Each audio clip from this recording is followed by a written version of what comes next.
SAARC, South Asian Association for Regional Cooperation, जो कि Asian continent के सदर्न रीजन की एक बहुत ही इंपॉर्टेंट रीजनल ग्रुप है। दोस्तों, हम बात कर रहे हैं साउथ एशिया के बेहद महत्वपूर्ण सार्क ग्रुप की। आज हम लोग सार्क ग्रुप, जिसका भारत सदस्य है, के बारे में जानेंगे, समझेंगे और डिस्कस करेंगे इन डिटेल, और साथ ही जानेंगे सार्क की स्थापना किसने और किन कारणों की वजह से हुई, सार्क ग्रुप का पूरे साउथ एशियन रीजन पर क्या प्रभाव पड़ा, और अंत में जानेंगे आखिर किन वजहों से आज यह पूरी सार्क ग्रुप फेल होने के कगार पर है। नमस्कार दोस्तों, मैं हूं Gaurav Gupta and I welcome you all to Knowledge India Tech. So friends, without wasting time, let's begin. दोस्तों, सार्क की स्थापना उस समय के बांग्लादेश के प्रधानमंत्री के द्वारा 8 दिसंबर 1985 को बांग्लादेश की राजधानी ढाका में की गई, और इसका हेडक्वार्टर या कहें सेक्रेटेरिएट को नेपाल के काठमांडू में स्थापित करने का निर्णय लिया गया। सार्क ग्रुप में टोटल 8 देश सदस्य हैं, और वो 8 देश हैं भारत, भूटान, पाकिस्तान, बांग्लादेश, श्रीलंका, मालदीव, नेपाल और अफगानिस्तान। आइए दोस्तों, मैप में जान लेते हैं ये सारे देश कहाँ पे हैं। ये हो गया इंडिया, ये हो गया पाकिस्तान, ये हो गया अफगानिस्तान, ये नेपाल, ये हो गया भूटान, इधर हो गया बांग्लादेश, और नीचे 2 कंट्री हो गए श्रीलंका और मालदीव। दोस्तों, भारत सार्क के अलावा और भी बहुत सारे अंतरराष्ट्रीय और क्षेत्रीय समूहों या कहें रीजनल ग्रुप्स का सदस्य है। उनमें प्रमुख है BIMSTEC, Russia India China group, BRICS, AIIB, G20, SCO, Quad, MTCR, East Asia summit, I2U2 आदि अनेक अंतरराष्ट्रीय ग्रुप है जिनका भारत सदस्य है।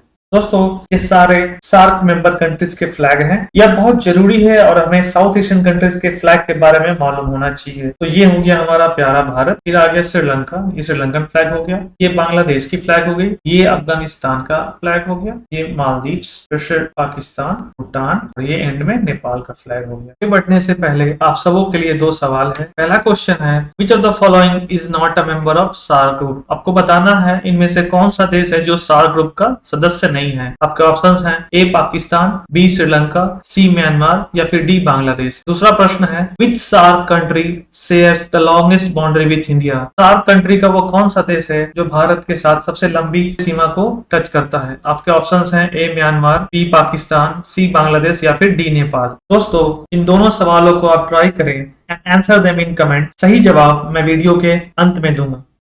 दोस्तों, सार्क की बात करें तो सार्क का फुल फॉर्म है south Asian Association for Regional cooperation.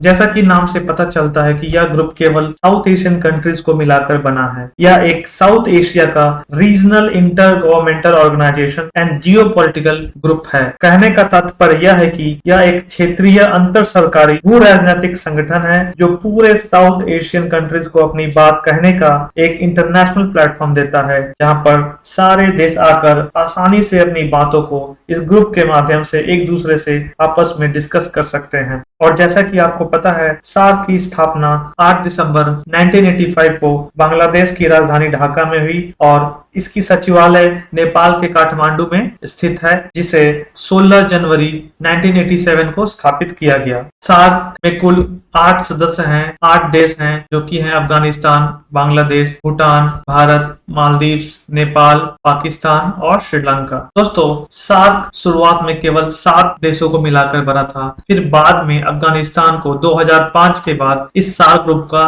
सदस्य बना लिया गया। साथ ही सार्क पूरे विश्व का अराउंड 3% लैंड एरिया को कवर करता है। लगभग 22% वर्ल्ड की आबादी सार्क देश में रहती है, और अराउंड 5% यानी $4.5 ट्रिलियन US की ग्लोबल इकोनॉमी अकेले सार्क ग्रुप की है। इसी से पता चलता है कि यह ग्रुप कितना महत्वपूर्ण है इस पूरे साउथ एशियन रीजन के लिए। दोस्तों, इस ग्रुप की स्थापना का मेन मकसद था कि इस पूरे साउथ एशियन रीजन में कंट्रीज के बीच आपसी अंडरस्टैंडिंग हो, इकोनॉमिक डेवलपमेंट और रीजनल स्टेबिलिटी यानी क्षेत्रीय अखंडता हो, और साथ ही इस पूरे रीजन में शांति, आर्थिक विकास, सामाजिक और कल्चरल इंटीग्रेशन को और बेहतर बनाया जा सके। SAARC foundation. दोस्तों, अब बात करते हैं कि आखिर साउथ एशियन रीजन में सार्क ग्रुप की जरूरत क्यों पड़ी। साल 1979 में जब रशिया ने, जिसे उस समय USSR कहा जाता था, USSR ने अफगानिस्तान में इन्वेजन कर दी, या कहें अफगानिस्तान में इंटरवेंशन कर पूरी कंट्री को अस्थिर कर दिया, और अफगान देश पूरी तरह से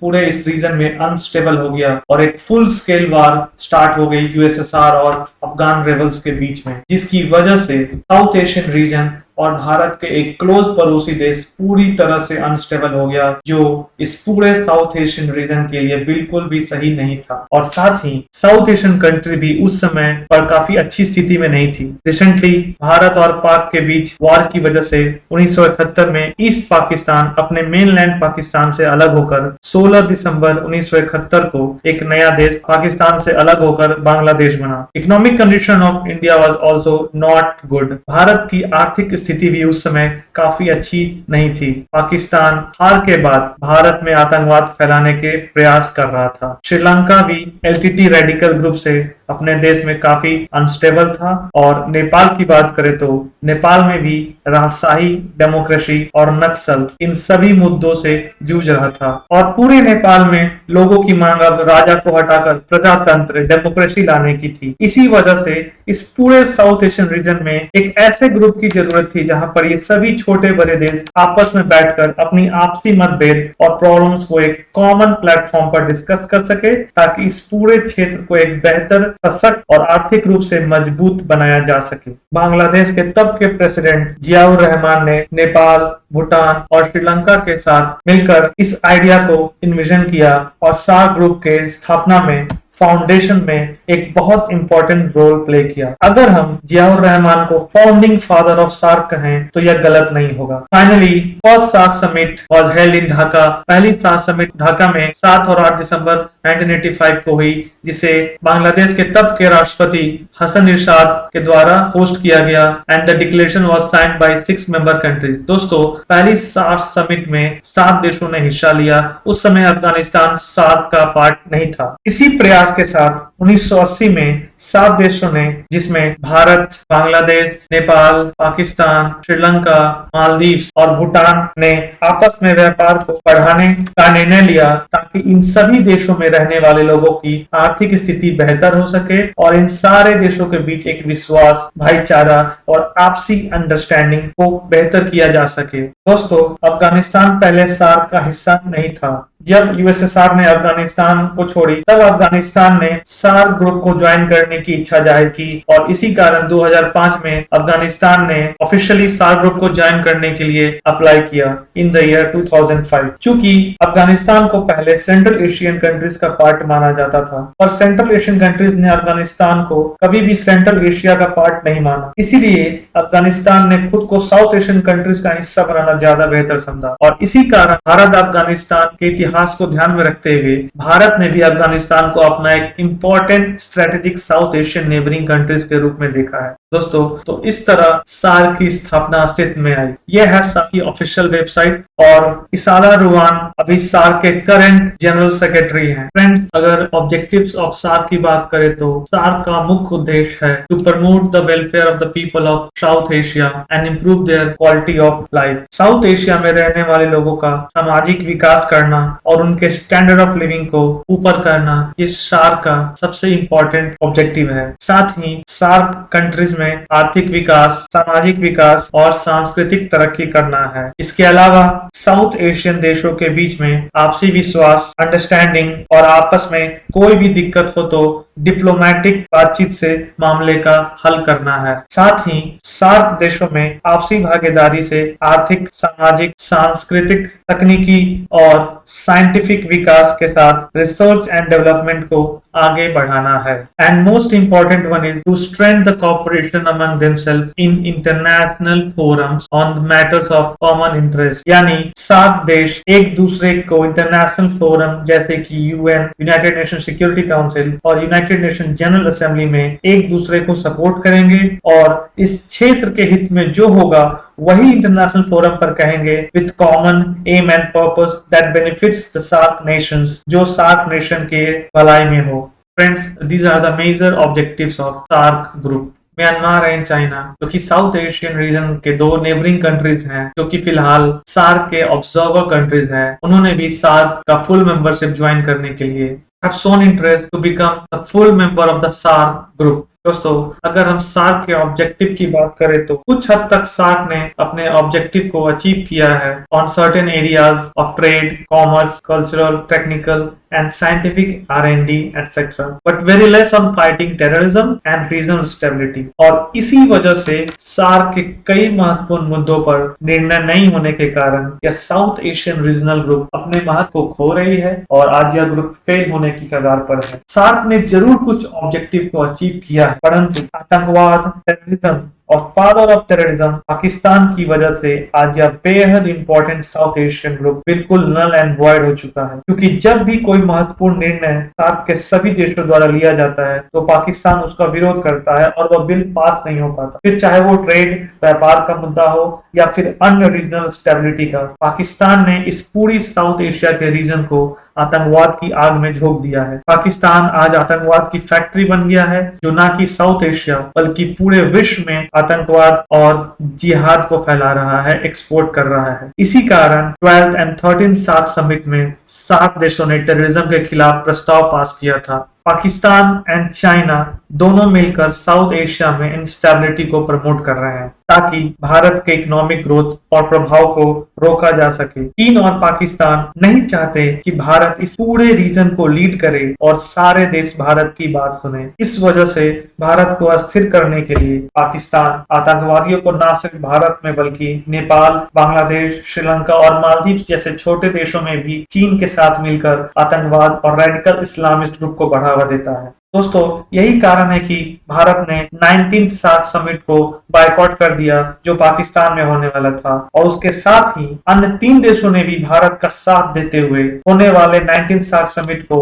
बायकॉट कर दिया। कारण था भारत के उरी आर्मी बेस कैंप पर मेजर टेररिस्ट अटैक जो पाकिस्तान ने करवाए थे। दोस्तों यह पहली बार था जब सार्क कंट्रीज ने बहुत ही स्ट्रॉन्ग रिस्पांस शो करते हुए पाकिस्तान को एक स्ट्रॉन्ग मैसेज सेंड किया that terrorism and talks can not go together. और उसके बाद से आज तक सार्क की कोई भी समिट नहीं हुई और भविष्य में न होने की उम्मीद है। जब तक पाकिस्तान अपने यहाँ से आतंकवाद, टेररिज्म को बंद नहीं करता तब तक सार्क के भविष्य की कोई उम्मीद नजर नहीं आ रही है। मीनवाइल भारत ने अपने अल्टरनेटिव साउथ एशियन ग्रुप यानी कि बिम्स्टेक पे ज्यादा फोकस करते हुए, जिसका कि पाकिस्तान मेंबर नहीं है और यहाँ भारत के लिए कोई भी मेजर परेशानी नहीं है from China and Pakistan. So now Indian government is focusing more on the alternate group BIMSTEC. दोस्तों तो ये थी सार्क ग्रुप की डिटेल एनालिसिस। उम्मीद करता हूँ कि आपको कुछ सीखने और जानने को मिला होगा। सो फ्रेंड्स अगर आपको हमारी वीडियो अच्छी लगी तो हमारे चैनल को प्लीज सब्सक्राइब करें और वीडियो को लाइक एंड शेयर करें। आपके इस छोटे से सपोर्ट से हमें आगे और भी अच्छे वीडियोस बनाने का मोटिवेशन मिलेगा।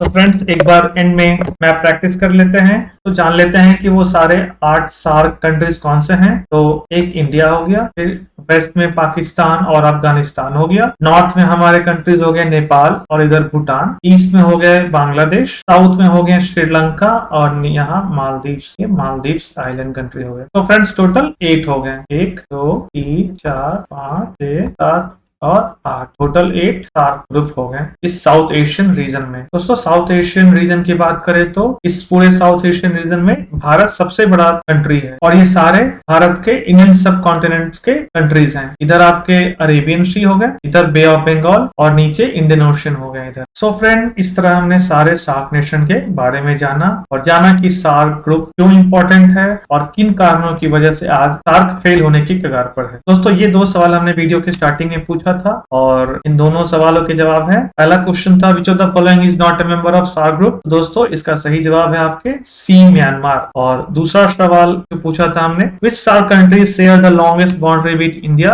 दोस्तों तो इसका सही जवाब होगा सी बांग्लादेश। बांग्लादेश के साथ भारत की सबसे लंबी सीमा रेखा है। ये 2 सवाल फ्रेंड्स आपके लिए है। आप इन 2 सवाल को ट्राई करें और आप अपने आंसर्स को कमेंट करें। तो आपके तीसरे सवाल है which of the following country is not a member of BIMSTEC group. दोस्तों आपको बताना है कि इनमें से कौन सा देश है जो ये बिम्स्टेक ग्रुप का सदस्य नहीं है। दोस्तों मैंने बोला था कि भारत के सार्क के अलावा भी एक अल्टरनेट ग्रुप है साउथ एशिया का जो बिम्स्टेक ग्रुप कहलाता है। तो आप इस पर रिसर्च करें दोस्तों और पता करें कि वो कौन सा देश है जो इसका ग्रुप, जो इसका मेंबर कंट्री नहीं है। आपके ऑप्शन है A Pakistan, B Sri Lanka, C Myanmar या फिर डी बांग्लादेश। चौथा प्रश्न है दोस्तों which following SAARC country shares maritime boundary with India. आपको बताना है वो कौन सा सार्क देश है जो भारत के साथ वाटर बाउंड्रीज के माध्यम से, मैरीटाइम बाउंड्री के माध्यम से बॉर्डर को शेयर करता है, ना कि लैंड बॉर्डर के माध्यम से। आपके ऑप्शंस हैं ए भूटान, बी पाकिस्तान, सी बांग्लादेश या फिर डी मालदीव। सही जवाब दोस्तों मैं कमेंट में ही दे दूंगा, आप इन दोनों क्वेश्चंस को अटेम्प्ट करें और आंसर्स करें इन द कमेंट।